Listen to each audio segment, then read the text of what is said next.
And the top 10 Earthbenders now. I saved the best for last, right? The top 10 Earthbenders in Avatar series. Earthbenders are, pretty strong. They have a large, territory. They were hard to bring down during the times of Avatar A. And then during the times of Korra, they were still like powerful. They were, because then they also ended up learning metal bending, and then they had a whole like group of earthbenders who created a metal bending society, technologically advanced and everything else. They had like tanks and other shit. Um, so yeah, we're talking about the earthbenders today. So at number 10, I got Long Fang. He's the head of the Dai Li agents. We know how like covert and secretive they were. They knew how to bind people together by like having rock gloves or whatever, and then like shooting them out, boom, boom, boom, and they basically cuffed people that way. Um, he was like basically like leading the Earth Kingdom, you know, in place of the Earth King. He was like his advisor. He was like, "Oh man, you don't gotta go outside of the palace. Everything's taken care of here in Ba Sing Se. You know, Judy knows that everything's taken care of. We have nothing to worry about." But they did, because the Fire Nation was, drilling holes through, Ba Sing Se, and also, but that was because he wanted, to,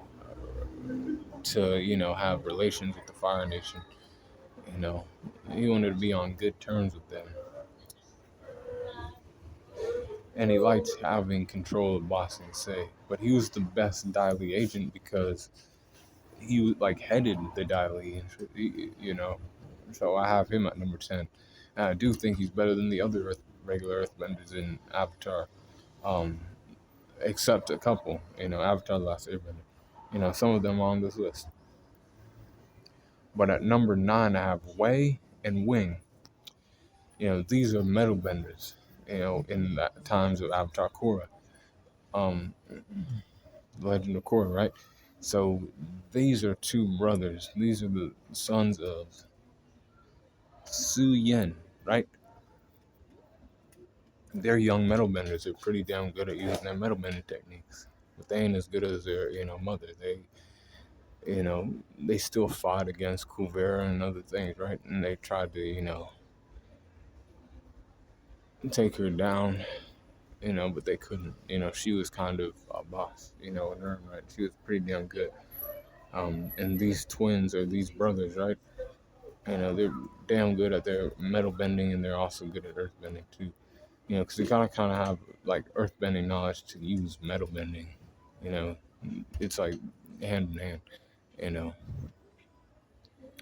but at number 8, I have Lin Beifong. That is, Toph's daughter and sister to Suyin. She became a police force member. She took up that after her mother retired, and she had to help Avatar Korra out a couple times. She was good at, bringing in crooks and shit, people who were like not the, most capable with their bending or like real threats, but they were a threat to like the city of the Republic City. So like they had to, she had to book them. She had to like, track them down and put them in cuffs and other things. And she used metal bending to do all this shit. And she's pretty damn good as a metal bender, you know. Only like 2 metal benders, well, 3 or 4 if you count, Korra too, right? That are better than her. But I got at number 7, I have Su Yin. Su Yin is the sister of Lin, and she has her whole family. She ended up having a family and shit, unlike Lin.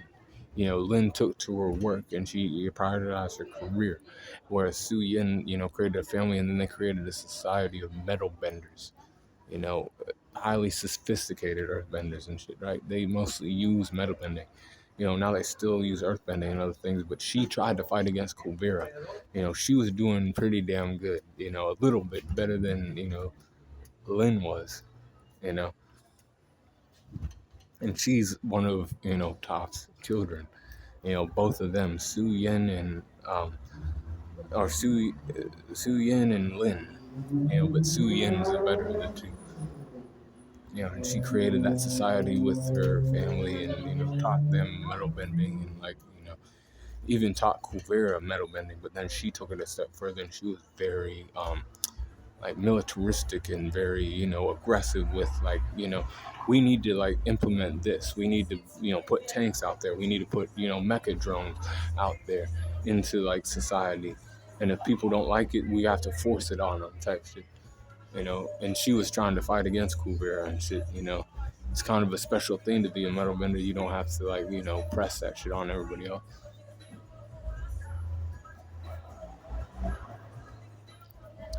And at number 6, I got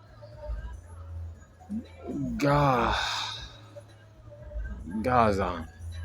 This is a guy who used lava bending, but what's incorporated in lava bending? Fire and earth. Earth is a big part of that. He was able to, like, create, like, shurikens, I believe, out of, like, lava bending, but it's based out of, like, earth bending. He's an earthbender first. And he's able to, like, throw people around with earth bending. He's pretty damn good. He has, that type of earth bending. It's lava bending derived from earth bending. You have to have earth bending as the basis. Then you can, like, incorporate fire techniques into it and summon, lava, magma, and, like, bend that. Now, we do know that there used to be an avatar who was a firebender who did this shit, right? But he was an avatar. So we actually do know what I'm saying is correct, because the earth is there and then the fire comes. But see, that guy was a firebender, but he's the avatar. So he had the knowledge of earthbending too. That's how he was able to bend and so, like, make volcanoes erupt and, like, prevent them from erupting and shit like that. But I say that to say that this guy is damn good. They had to fight against him. He was part of the Red Lotus. You want one? Sure. Oh. Drop one straw. One straw.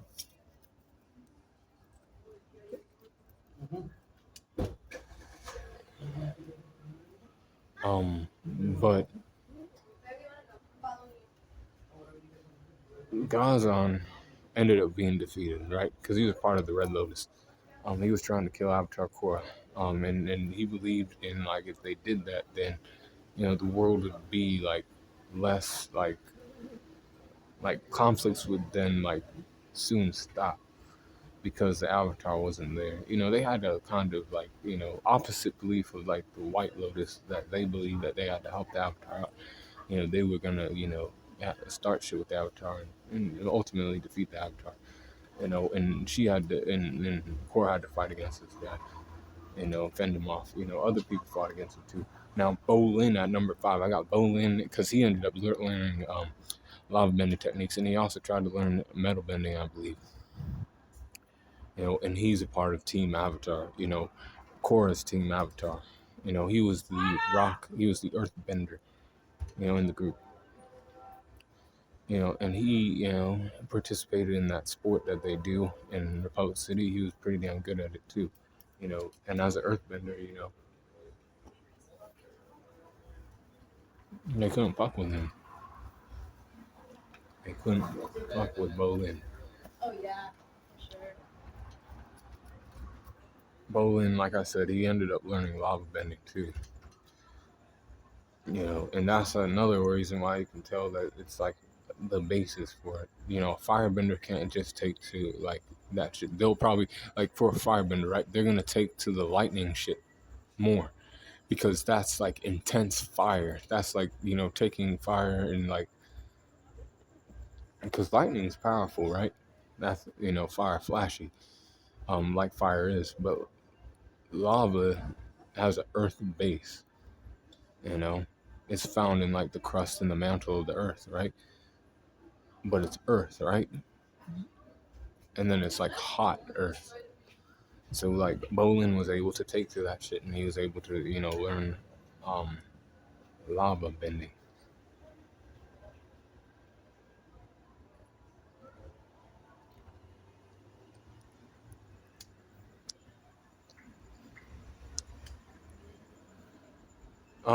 And I got him at number 5. Now I got Kuvira at number 4. She had Avatar Core on the ropes a bit, She had her, fucked up. See, she had to go see Toph in the mountains and shit to get this, shit figured out with her. She was afraid of the shit that Zahir did to her and other shit. She was still, coming down from shit like that or coming off of shit like that. So then when she fought Kuvira, she wasn't fighting at 100%. And Kuvira was able to actually, beat her ass, defeat her with, her refined metal bending techniques. And she was trying to run shit on the world, You need to, like, he calls to, metal benders. We have a specific way of doing things. We're going to have to industrialize and, make everything like, our society. People have, more cars and more, flying, um, equipment and all kinds of shit. She believed in making the world more technologically advanced. And also, having the metal benders, like, be the ones to, like, head that type of shit. They're the ones who are gonna make that shit happen, right? But the way she was doing it, it was very like aggressive and shit, and moving a bit too fast or whatever. And Korra was like, you gotta calm down and other things. She ended up fighting against Korra, and she ended up defeating her, one time, and the next time she ended up losing. But she pressed the Avatar. Most like if you can press the Avatar, you're like up there, right? You know, that's why I got her at number 4. But at number 3, I got Toph Beifong. Now you might be like, whoa, why is she only at number 3? Calm down, y'all. You forgot about some people. I got Toph Beifong at number 3. She was able to learn metal bending and shit, right? And she was damn good and shit too. She was part of Team Avatar, the original Team Avatar with Aang and shit, right? She taught Aang earthbending. She was really like there for him though. Like she understood Aang didn't know earthbending that way. She called him twinkle toes and everything else, but she was like, you still gotta learn this. This is gonna be tough and other things, but you have to be tough as an earthbender, and you have to just do it, embrace this shit, And eventually Aang was able to learn earthbending because Toph stuck with him and everything else. But the special thing about Toph was she learned earthbending from the original earthbenders, which were the badger moles, and they were blind just like her. So she took to that shit just like the original earthbenders, and like basically an avatar, learning from the original, users of it makes you a better bender, like really, and it does because she like ended up learning metal bending, and like she was really fucking people up. In the Earth Kingdom, she was fucking people up. In the you know end of the series, she was fucking up these firebenders even when the Sozin's Comet was there. She held shit down pretty damn good for Team Avatar. And then later on, she headed the police force in Republic City, using metal bending to like bind people and shit.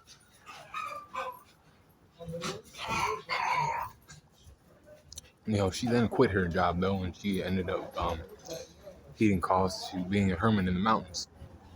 She was a cracked out old lady, but she was still fucking good with using her earth bending. She's one of those earthbenders that has like strength, staying power and shit. She lived to be old as fuck, and she could still like fight and other things, but she, didn't want to do that in her older age. She had Avatar Korra come to her, and she, told her, you're still afraid of fighting because of what they did to you and shit. You have to like work through that shit somehow. After Kuvira, defeated her, and then she was like poisoned with like metal. It was stuck inside of her body, and Toph had to like bend it out of her, get it out of her system. And Toph then had to fight against Kuvira with everybody else. But she was, in Aang's time and in Korra's time, still one of the best Earthbenders of all time. So, and she's like that blind one too, that like could sense people, and she could sense if people were lying and all kind of shit. She was like that, sensing their heartbeat and like seismic waves and shit like that. You know, certain things move certain ways and other things. And it was her feet that she used to use the earth bending and then eventually metal bending as well. But Bumi's at number 2. I did have Bumi higher than her because Bumi was Avatar Aang's friend. He even had the potential to teach Aang earthbending, but like Bumi had like the wisdom to be like, no, you can't, I can't. He has a kingdom to watch after because he's the king of Omashu, and that comes first. And he's also a member of the White Lotus too. See, but the thing about Bumi was he could use diamond bending. He could bend diamonds, other earthly minerals. He could make that shit pop out and make them grow more and other things. And he was very strong. He could have broke out of because they ended up taking him in. See, he's 112 years old. This old man is. He's kind of cracked out, is what they think. Oh, he's just some crazy old kook that's like in the shit. But he could have like took back his kingdom at any time. But he waited until his enemy was like weak, essentially. When the day of Black Sun came, he was like, okay, firebending's off. Now I can like take all of you out in one fell swoop and take back my kingdom. And that's what he did. He's smart too. He's a good strategist. He seems like he knows what he's doing, but he actually does. He tested Aang. He tested to see if he was strong and he was gonna actually, he caused to, what he's supposed to do as the Avatar. He tested him and then he like let him know, hey, I'm here for you if you need my help and shit. But you have to, save the world, and that's your job. My job is just to be the king of this area. And then he ended up fighting in the war against the Fire Nation when everything came to head in Bossing Day. And he was flipping all these tanks over and all that shit at an old age of like 112, That's older than Toph was at the end of, and that's why I also give him the edge over Toph. Now, Toph did do that shit with the metal bending and like, you know, Boomy just never like did that shit, but I believe he could have if he wanted to. But like that's the thing, he did the diamond shit, and Toph was never known to do the diamond bending shit. Now Aang was able to do that shit because he knew about Boomy, because Boomy taught that shit to Aang, and he wasn't. I don't recall Aang doing any metal bending, but he really like took to some of the Boomy's teachings and shit. Aang did, so like I knew he was a good like earth bending teacher. He knew his shit very well. He was a member of the White Lotus, like. Yeah, don't play games with Boomy. He's definitely number 2. But at number 1, I have to give it to Avatar Kyoshi because Avatar Kyoshi. Hi, love. So today we actually close at 8, so we have about maybe like, I want to say 10 minutes before we bring out the end. Thank you very much. But Avatar Kyoshi's at number 1. She was a like warrior woman, right? She was fans to fight. She was Avatar, and during her time, she had to, fight against some people. And it was said that Avatar Kyoshi lived a long life too. Also, that was a thing about these Earthbenders who were like strong and shit. They had long lives and they lived long lives. But she was one that she split. Like she created Kyoshi Island. She split off the mainland.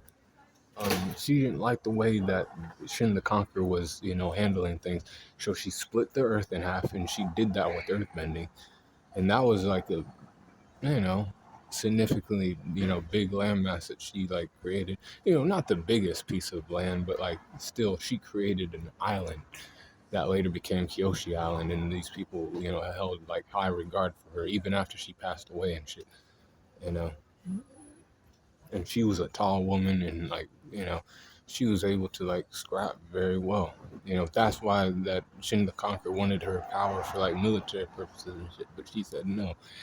I'm the Avatar. I have to like, keep shit, in balance for the world. So she's gonna split off and do her own thing, and the people who wants to use the cause to can learn, how to defend themselves and other things. And then the Kyoshi warrior sprung off of her and everything else. But she's an avatar, so I have to put like her, I have to give her some gas. They didn't, do that in some of these videos I saw, and I'm like, damn, you can't forget about Kyoshi. But I got her at number 1. So be cool on the corner, and that's Green Angel's take on the top 10 Earthbenders in the Avatar series.